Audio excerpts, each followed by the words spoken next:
So I looked at the, I thought I'd be sending out a quiz today, but I'd forgotten. It turns out it's appropriate to delay putting out the next quiz, for you guys doing the next quiz, until we do the next chapter. So chapters 3 and 4, there'll be one quiz on chapters 3 and 4.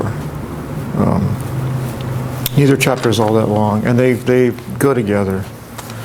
So there's no quiz. No quiz is coming out. It's going to be next week, actually. But the quiz will come out. I think, yeah, early in the week, something like that.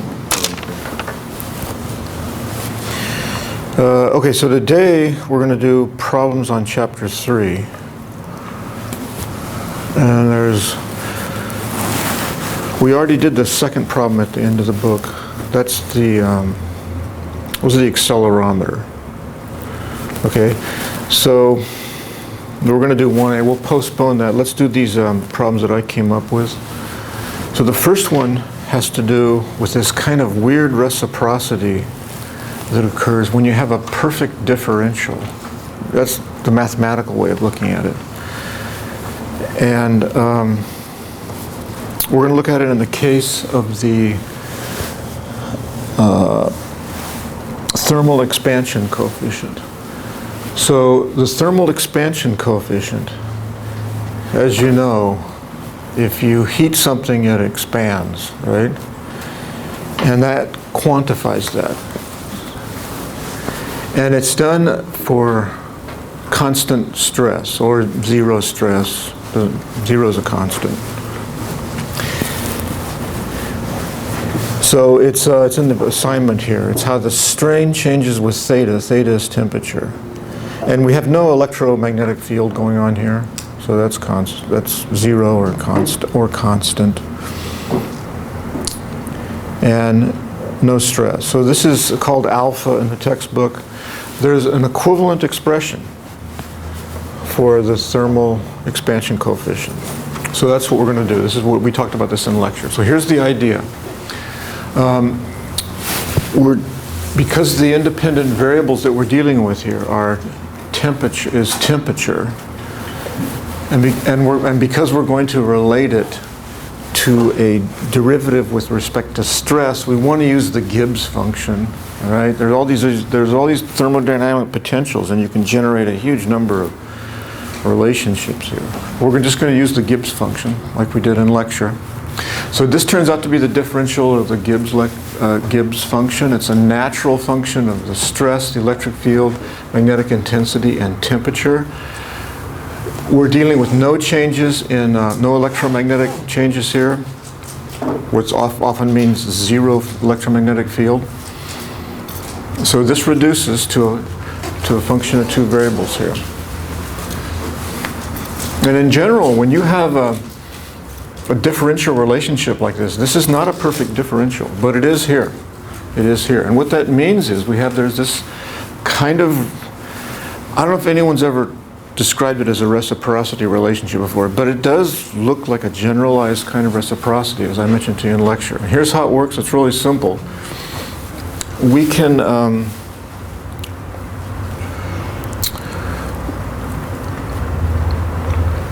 We can look at the derivative of G with respect to stress at constant temperature. So in other words, this is really equivalent to this. They have the same meaning. The partial of G with respect to stress at constant temperature, it's understood here that it's at constant temperature, is going to be minus S. And similarly, this differential relationship means the partial of G with respect to theta at constant stress is going to be minus sigma. So that's what this means. Now the next thing we do is we differentiate this with respect, we have two independent variables here. We differentiate it with respect to the other variable. In this case it would be theta. We partial differentiate it, which of course means holding the stress constant. And we get this. We can do the same thing over here, but now we differentiate with respect to stress, holding theta constant, and we get this.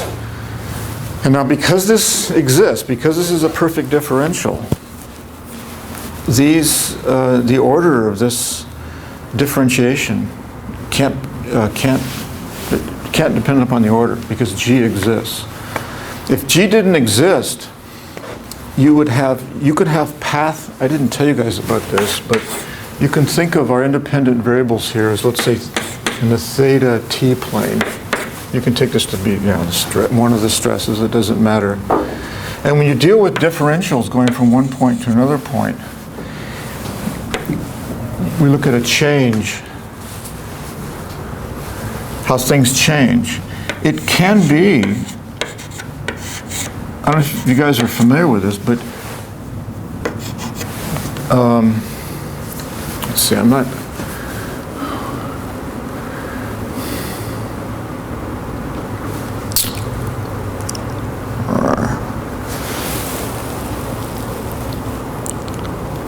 if you look at a change in a function as you go from here to here, it can't depend upon the path. And that's what we're doing right here. You can think of this as we're looking at how this function is changing. First going along the, in this case, the t-axis, and then going along here, and then we're comparing it to how it changes when we go there and there, and it has to be the same. That's the sort of the geometrical idea here. So these two quantities have to be the same. We equate them, and that gives us this kind of a generalized reciprocity relationship in some sense. But the important thing is that these are not independent quantities. You wouldn't know this by looking at them. You might think you'd have to do separate measurements to characterize some material. You don't have to do it. These are mathematically the same. So here it is fully written, right, so here it is fully written out. The ith component here, superscripts mean constant E and H, and this is what we're holding constant, written it out down here when you do these partial derivatives. That's the full statement. Okay, so that's it. Any questions? Pretty simple.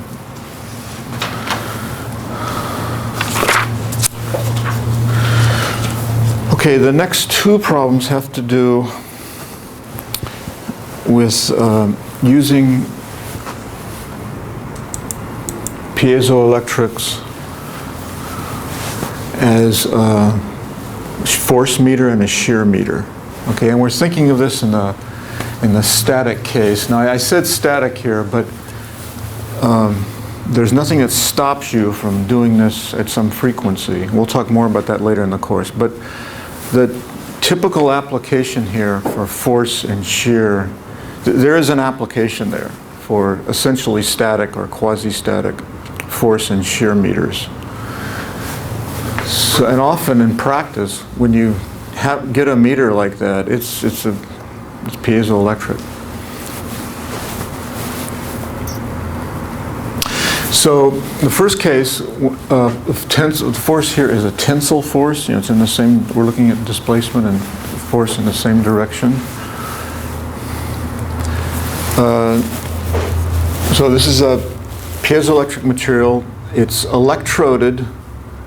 The top plate, and I didn't show it here, but it's on the bottom plate, and it's implied by the fact that we make these electrical connections here. Okay, so these are conductors here. And you exert a force on, let's say, the top plate. Now there's going to have to be, for this not to move, there's going to be an equal and opposite force coming there, okay? So the net force is 0, but that doesn't really matter here, right? There's going to be, this material is going to strain when I'm squeezing it, okay?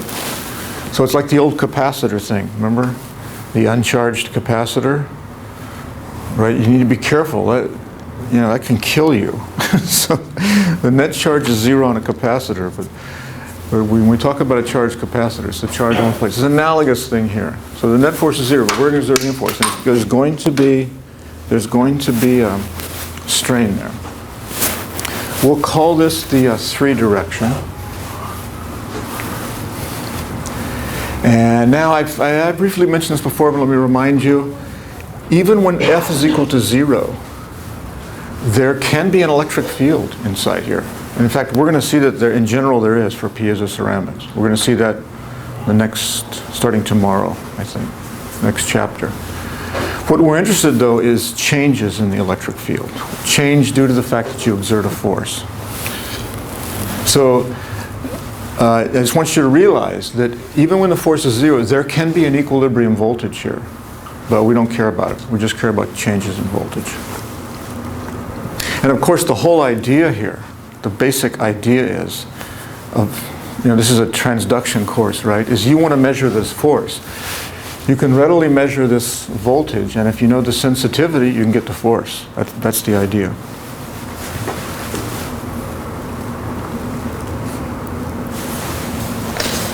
And we're going to, in fact, find the sensitivity in terms of the parameters of this material here. Okay, now in this case, it's stress-free.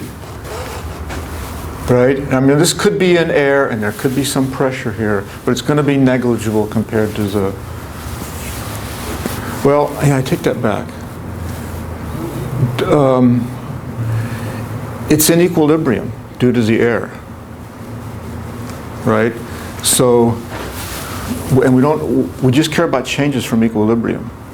So, the applied... It can be an error there. There can be stresses there, and they could be significant. It's not really important. We apply a force here.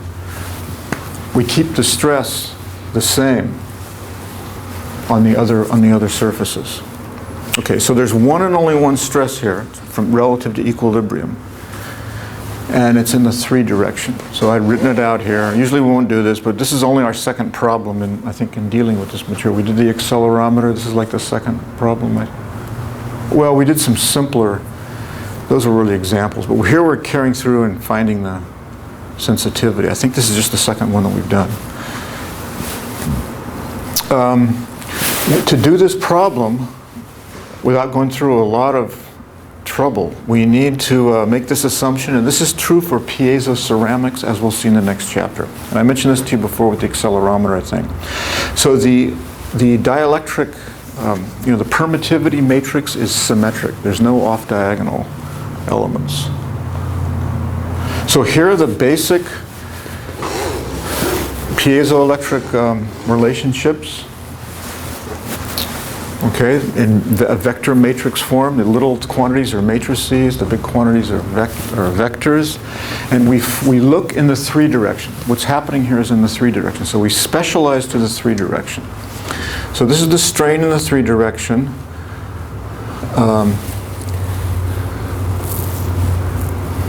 There's only one stress. So in the 3 direction, we're just going to pick up one term here. And in general, in the 3 direction, now you got to respect this transpose here. Okay, that's why this is not D31. This may look strange to you. It looks strange to me every year when I look at it. I think, oh, this should be D31, because we're summing over the second index. Well, we have a transpose there.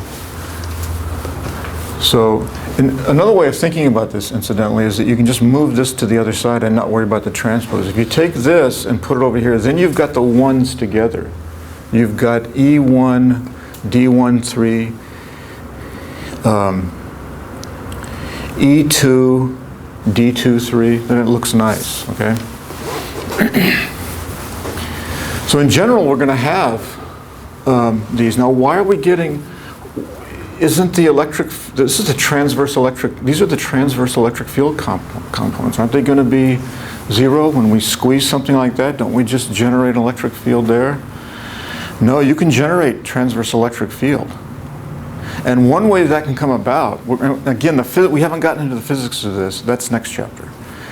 But one way of it happening is when I squeeze something, I know it's going to bulge, just ordinary elasticity, right? It's going to bulge in both directions. We quantify that with Poisson's ratio. Once you have that strain in that direction, you can get an electric field. This is piezoelectric material. So that's one way. It turns out it's not the only way. But it's convenient to think of that. And we'll talk more about this later in the course. But you can have these other components here. When you squeeze the material in one direction, you can get strain, and therefore you can get an electric field. So this looks like we've got a problem here. However, it turns out for this problem, and I think we saw this in the accelerometer, we're not going to need this. We don't really care about the strain in the 3 directions. So you'll see this as we go through the problem. Okay, now there's something else here. Now we're going to need this equation, just like we did in the accelerometer, and you'll see that as we go along.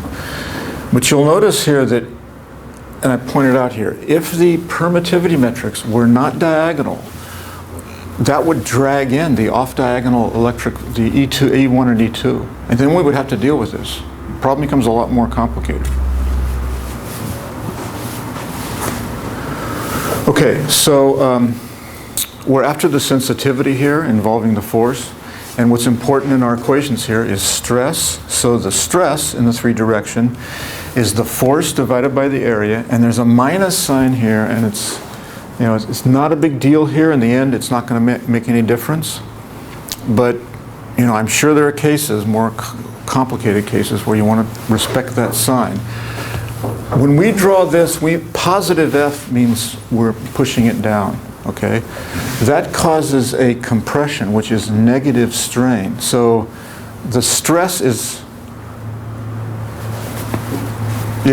so we have a negative stress for a positive force. All right, it's just the convention here. So to be precise, we need to put a minus sign here. When we went over this before, I think, for the accelerometer. I'm just pointing it out to you again. Okay, so the important thing here is the sensitivity. It's volts per force. F is an important quantity, and we can phrase it in terms of one of our standard variables here. So the force is proportional to the strain. This is all linear. So that's part of the sensitivity. We want to get the voltage and divide it by the strain, the force, excuse me. So we're going to leave this right now because we have that it's proportional to the strain. The voltage is going to be proportional to the strain. When we take the ratio, the T3 will cancel out. That's the standard way of doing this. That's just what we did for the accelerometer. So we now look at the displacement field here. Because this is operating as a sensor, there's essentially no charge flow. So there's no free charge on the plates. And the displacement field inside the material there is dictated by the free charge. So this is 0. We saw the same thing for an accelerometer. And that allows us to find the electric field as a function of the stress. All right? And we can get the voltage. And the voltage, assuming we have uniform field, the standard assumption. Okay? In other words, we want this to be small, T to be small compared to W and L, so that we have approximately nice uniform. It's a standard assumption for a parallel plate capacitor. If you don't have T relatively small, you don't have uniform field lines. This is true in general for a capacitor. You know, it's much more complicated. And you know, I don't think you can solve it analytically. You probably have to put it on a computer. So I don't know what am I doing here? Okay, so setting in the piezoelectric strain relationships, 0 displacement field gives us this. The electric field is this. The voltage in our assumption of uniform field is just the field times the thickness, the distance there. And the reason, incidentally, the physics behind this is really simple. The electric field is the force per unit charge. Right? The voltage is the work per unit charge. Work is force times distance. So this is, you know, the force per unit charge times the distance is the work per unit charge. So it's easy to remember this. In general, you have to integrate this. There will be cases where we actually have to integrate this when we get to cylindrical geometry for hydrophones, for example. Very popular geometry for hydrophones. Really popular. And you'll see why. That's towards the end of the course. But for right now, we don't. The integral's trivial here. We just multiply times the distance. So now we're essentially done. We form the open circuit sensitivity, volts per newtons, V divided by F. We substitute our expressions. The T3s cancel. They're both have to be proportional to T3. And we find our open circuit sensitivity in terms of the parameters of and the geometry of the material. So there's no substitute for a formula like this. Now, in the end, if you're building something, you're not going to trust this. You're going to measure. You're going to do a careful experiment and measure the sensitivity, right? And that's what all manufacturers, I'm sure, do this. But what's important about this is it gives us a guide. I mean, for example, it's not going to be a uniform field inside there, right? We assume the uniform field, you know, the plates close together. So, so in the end, to accurately quantify this, you're going to make measurements. But this tells you but this gives you the ballpark, and that's extremely important. So this is what Faisal and I will be doing for the racquetball painted with silver. Remember that? The electrostatic transducer that, you know, we ended up with, the theory is essentially the same as the parallel plate geometry, the electrostatic loudspeaker. So we did the theory for this spherical case. So that's going to tell us, that's going to give us a handle on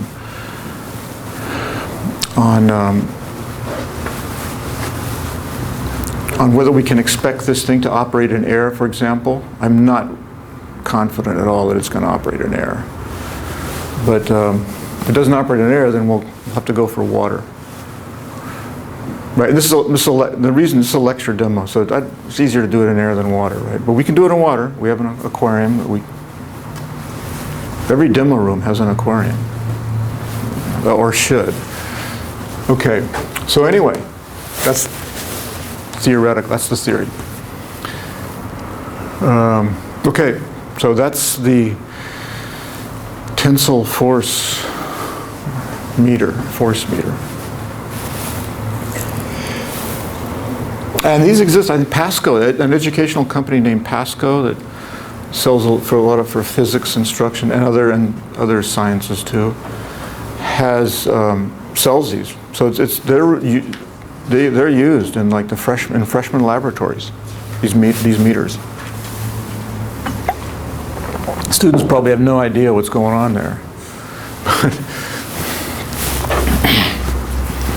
Well, that's not true. You know, most people have some basic knowledge of piezoelectrics, right? Because of ovens, because they're common for starters. Right?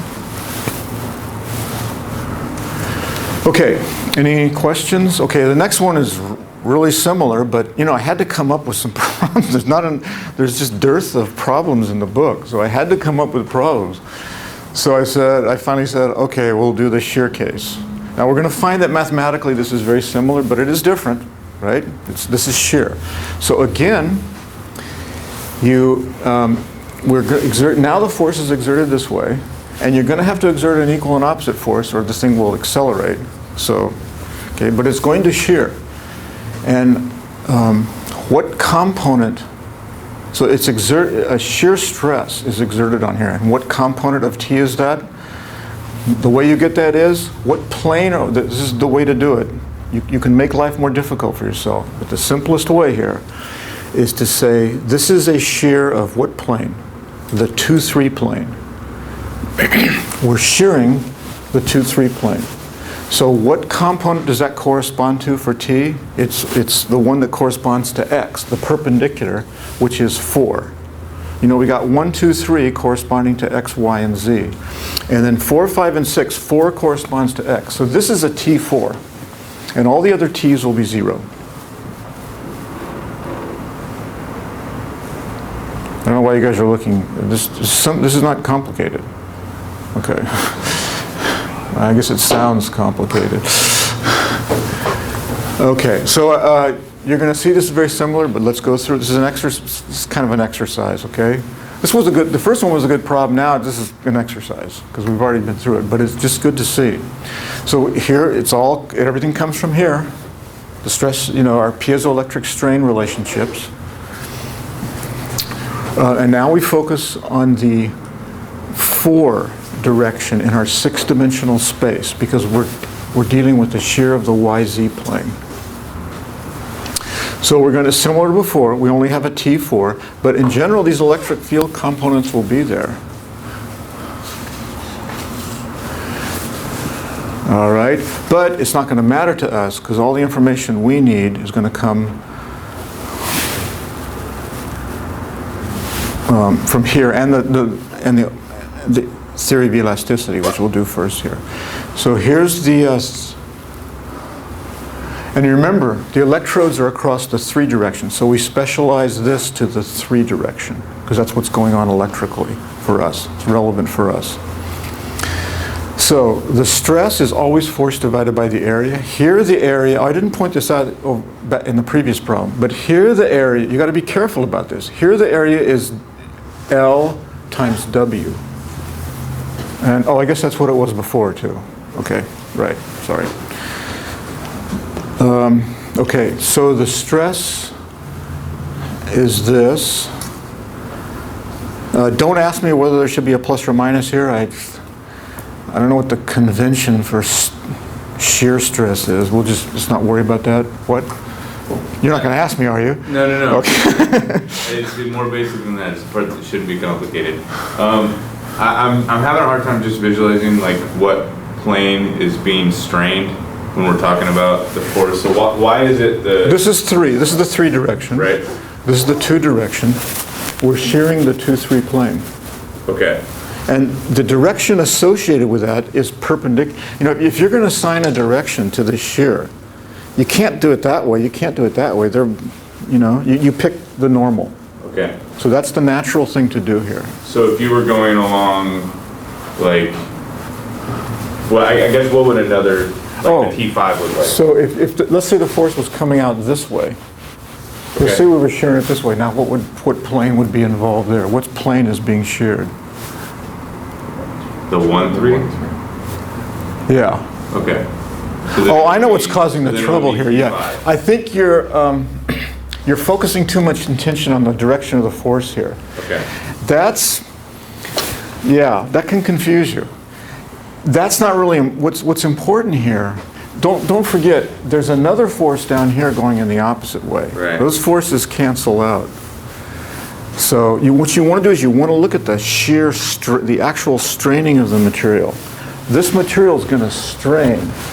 This plane is going to strain right here.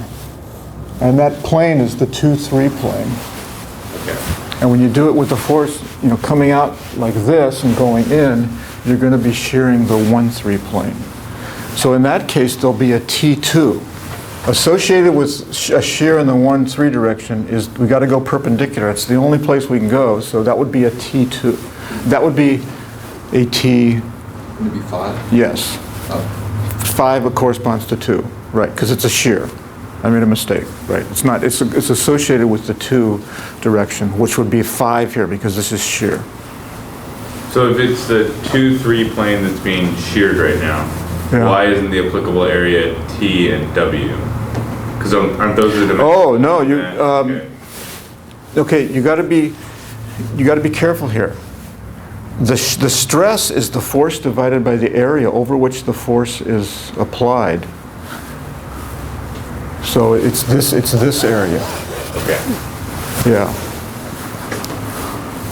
Oh, we're talking about, okay, yeah, all right. And you need that, because for scaling here, this has to all scale, right? Yeah.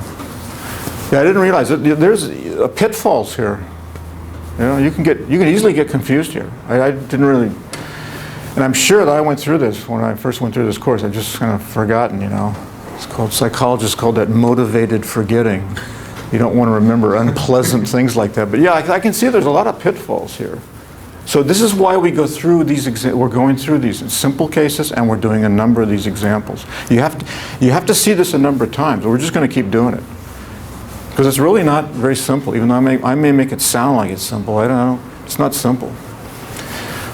So here's our shear stress, and we're after a sensitivity. So volts per newtons. So this is going to give us our newtons. This is our force. And again, we just leave it like that because the voltage is going to also be proportional to T4. And then when we take the ratio, it'll cancel. So again, the idea is the same. This is operating as a sensor. The leads are going into a high impedance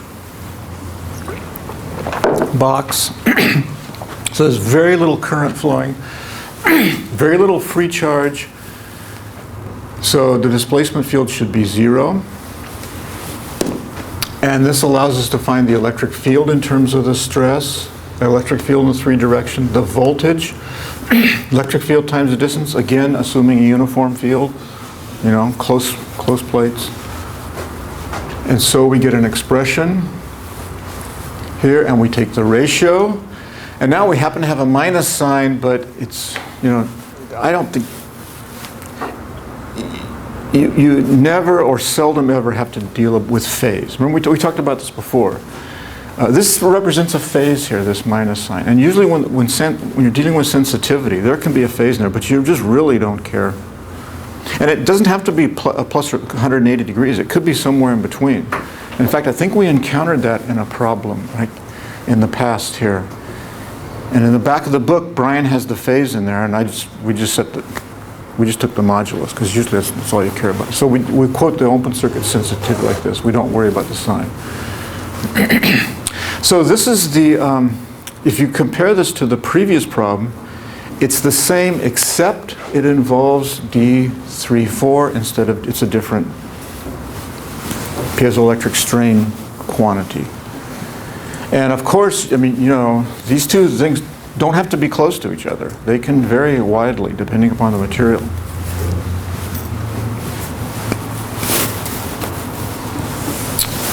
Okay. So any questions about that? So on the next quiz, there will be a problem. You should expect it, and you're not going to be disappointed, or I don't know if that's the right word. But okay, so we've gone through. So I'm pretty sure I have. You know, I was just looking at the quiz like an hour ago, and I've already forgotten. But I'm pretty sure there's going to be something like this. Probably a static. I think it's a static case. Nice, simple. So you don't have to worry about frequency. That's an interesting question. So we were talking a little about this earlier.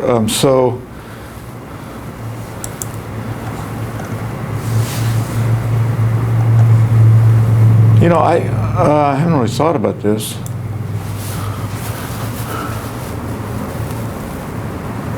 Well, we are making an assumption of uniform strain, right? And you know that if this is oscillating at some frequency, and you know that if you go too high, you're going to start to deal with standing waves there. Okay. And there can be resonance. There's going to be a fundamental, you know, there's a fundamental shear mode here. But what I'm thinking is, I think all this would carry, you can imagine e to the I omega t's here, and it'll all carry through. The only assumption is, but you know, I'm concerned, where's the phase? Well, it's low frequency, so there is no, yeah, it's plus or minus. Yeah. So this, I make it a point here that we're talking about a static meter. That's the standard application here, but there's nothing that stops you from doing this AC. I don't see any problem there, except if the frequency is so high that you can start to get waves, and you know, get standing waves, and hit resonance. So I don't see any problem with making this into AC. This theory just carries, there's just e to the I omega t's that cancel everywhere.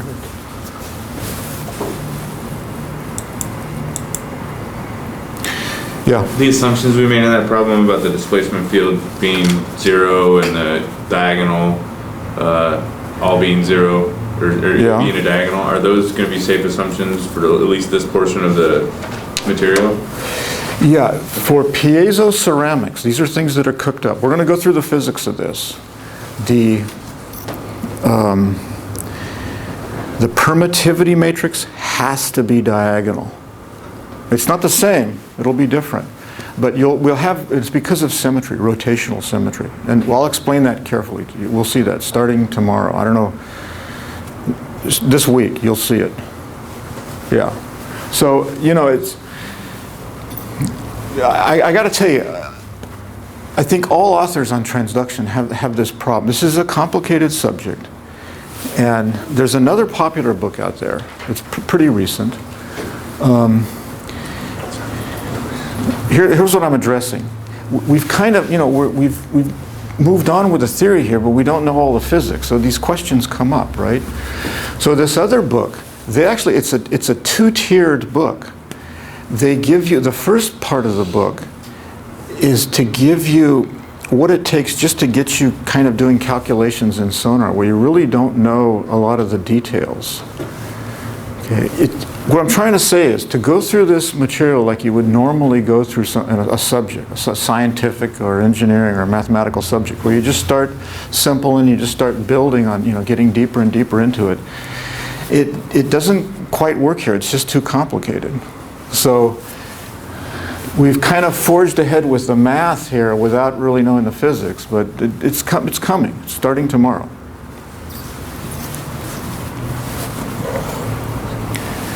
And that's one of the reasons I didn't want to use that book. It's Sherman and Butler, I think is the name of the book. There's two. That was, here we have to we just wait a chapter, okay? But there it's a whole, big part of the book. So I just, and it's not a small book. So I just foresaw a lot of potential problems there. Okay, so the final one, this is really easy. This is just an exercise. But there is some interesting aspects to it, as I'll point out to you. This is very similar to what we did in class. It involves what's called the piezoelectric coupling factor. This is this dimension, you can see it's dimensionless quantity that characterizes the piezoelectric transduction. It's a relative measure of the transduction strength of the material that you're dealing with. So it's a convenient thing and it's tabulated. So in this problem, and there's no reason to do part B, it's just the same. We're going to look at a mixed coupling coefficient. What we did in lecture was we looked at everything in the 3 direction. We assumed all the action was taking place in the 3 direction. Here we're going to look at the 1 in the 3 direction. So let me explain that. Let's go through this. Here's the standard transduction equations, right? Piezoelectric transduction equations. If you write down in general what the energy is for the material, you're going to find there's purely elastic energy.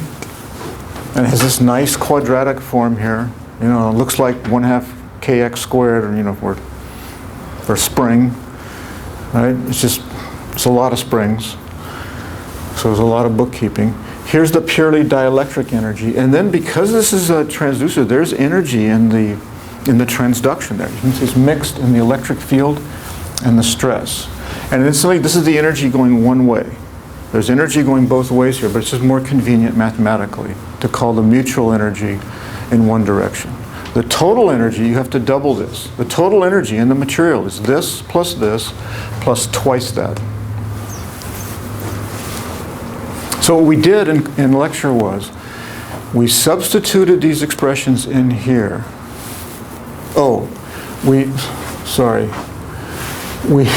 We wrote down the general energy. We substituted these expressions so we could integrate, because it's linear, so you integrate, you get a quadratic, and then we went back to our usual independent variables, and that's how we ended up with this.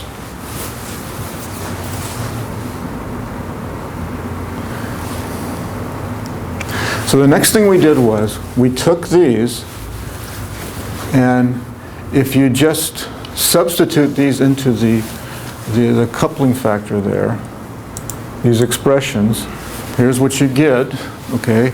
Now there's a lot in here. These are contractions, right? These are all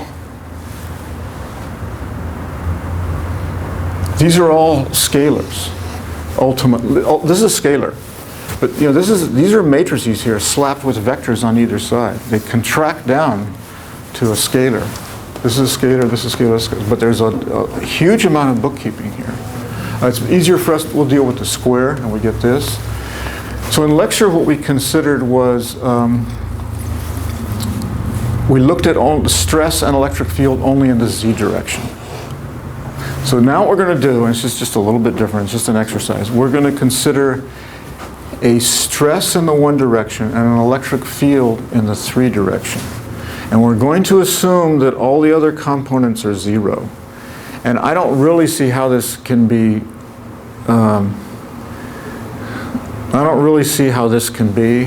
okay? So this is, what we're hitting here is, transduction theory is just not as rigorous as a lot of other subjects.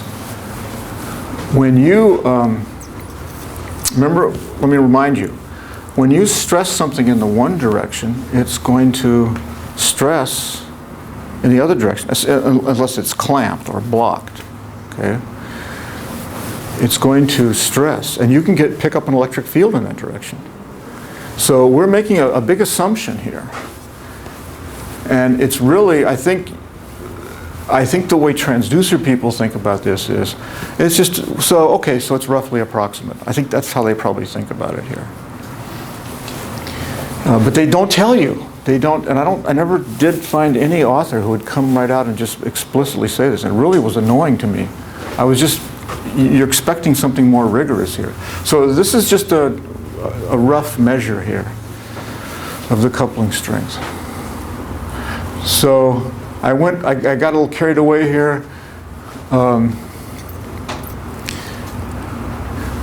So we're going to assume that these are the only non-zero components, but there really are other components that are not zero there, I think. And if you really wanted to kill those other components, it looks like you may have to electrode them in these other directions and short them, so that there's no field. There's no electric field, which, you know, it'd be crazy to do. Okay, so but anyway, making this assumption that we only have non-zero T1 and E3. Now the next thing, and I'll let you should convince yourself of this. Remember, these are 6-dimensional vectors. T is 6-dimensional. This is a 6x6 matrix, okay? However, the only non-zero component of T is T1. So this contraction here is just going to pick out the S11. Most of you can probably see that in your head. If you can't, go draw the boxes and do it, okay? It's important because you need to get, we're going to be doing this for the rest of the course, this kind of thing. But probably at this point, most of you can see that. You're just going to pick up that. Similarly, for the electric field, now this is simpler. It's just a 3x3 matrix, okay? And E is a 3-dimensional vector.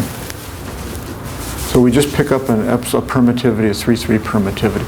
Here's the transduction. This is actually more complicated because the D here is it's a 3x6 matrix. But again, because we only have of our assumption of a non-zero T1 and E3, that we just pick out one coefficient here.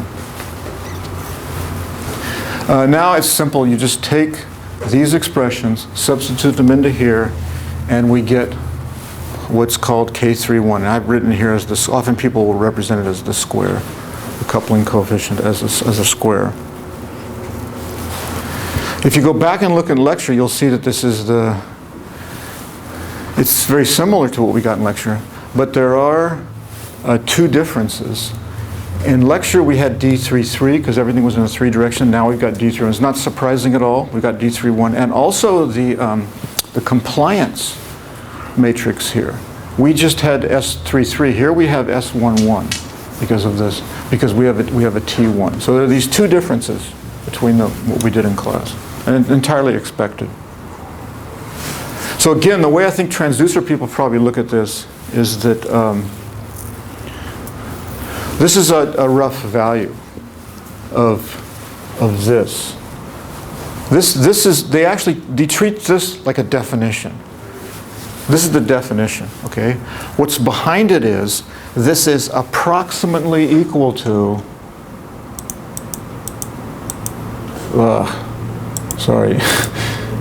it's approximately equal to this. It's approximately, I'm almost certain that's how they view this. So we had this different perspective. We defined this way, and then we made this approximation. In practice, I think that it goes the other way. This is when you look up in tables and you see this number for this coupling coefficient, okay, what they're doing is they're telling you this. They're saving you time. You don't have to go out and find these parameters and plug them in. They're saving time and energy for you. And that's the number you're getting. And it's roughly equal to that you know, the transduced energy relative to the geometric mean of the pure dielectric and elastic energy. Well, I managed to drag that out for almost the whole time. You know, you guys notice this is a little shy. This is a short problem set, right? I don't know if you noticed that, but okay. All right. So enjoy the quiz break. You know, work on other things. Do something. Do your research. Everyone have an advisor? Does everybody have an advisor? Okay. Still, are you going like this, Stolson? I can't tell if you're going like this or like that. It's like too small.